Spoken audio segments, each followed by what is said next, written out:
কালো গেঞ্জি গায়ে পুলিশের সামনে বুক টান করে দাঁড়ায় আবু সাইদ।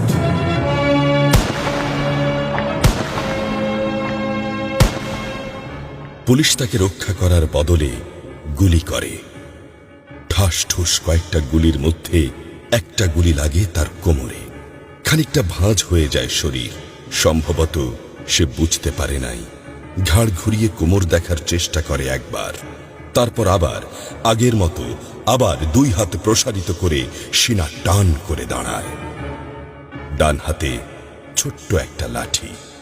বিশ্ববিদ্যালয়ের প্রধান ফটকের পাশে বেশ কয়েকজন পুলিশ, হাতে রাইফেল, রাইফেলের তাজা গুলি, আবারও গুলির শব্দ। পরে গুলিটা কোথায় লাগলো বোঝা গেল না। তবে আবু সাইদ টলছে।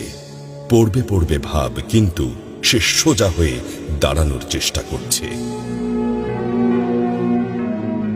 গুলি খাওয়ার আগে ফেসবুকে তার শেষ পোস্ট ছিল, যতদিন বেঁচে আছেন মেরুদণ্ড নিয়ে বাঁচুন।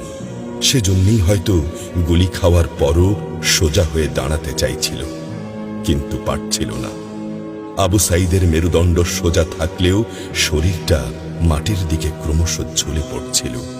সবুজ জামা পরা বন্ধু এগিয়ে আসে, পুলিশের গুলির ভয় ডর পাশে রেখে আবু সাইদকে ধরে। আরো দু একজন আসে, আবু সাইদকে হাসপাতালে নিতে হবে। আবু সাইদ হাঁটতে পারছে না, শরীর ছেড়ে দিচ্ছে। 4-5 জন হাত পা ধরে শূন্যে তোলে। আবু সাইদ ঝুলছে আর রক্ত পড়ছে টপ টপ টপ। যে আবু সাইদ কিছুক্ষণ আগেও বুক চিতিয়ে দাঁড়িয়ে কোটা সংস্কার আন্দোলনে নেতৃত্ব দিচ্ছিল, সে এখন শূন্যে ঝুলছে, যেভাবে ঝুলছে মেধাবীদের ভাগ্য। রাত 10টার আগেই বাড়িতে যাওয়ার কথা ছিল আবু সাইদের। মা অপেক্ষা করছে, বোন অপেক্ষা করছে। তখনও তারা জানে না আবু সাইদের মৃত্যু সার্টিফিকেট লিখছে কর্তব্যরত ডাক্তার। নাম আবু সাইদ, পিতা মকবুল, ঠিকানা বাবনপুর, পীরগঞ্জ, রংপুর। বয়স 25।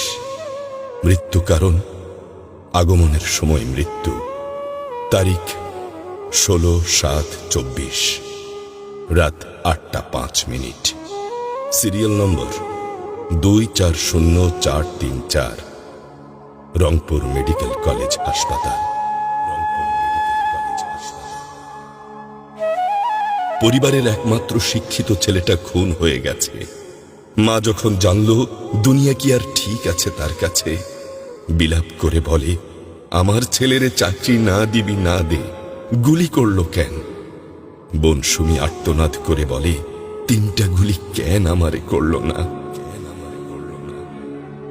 আবু সাইদ ফেসবুকে আরো লিখেছিল, যদি আজ শহীদ হই তবে আমার নিথর দেহটা রাজপথে ফেলে রাখবেন। ছাত্র সমাজ যখন বিজয় মিছিল নিয়ে ঘরে ফিরবে, তখন আমাকেও বিজয়ী ঘোষণা করে দাফন করবেন। একজন পরাজিতের লাশ কখনো তার মা বাবা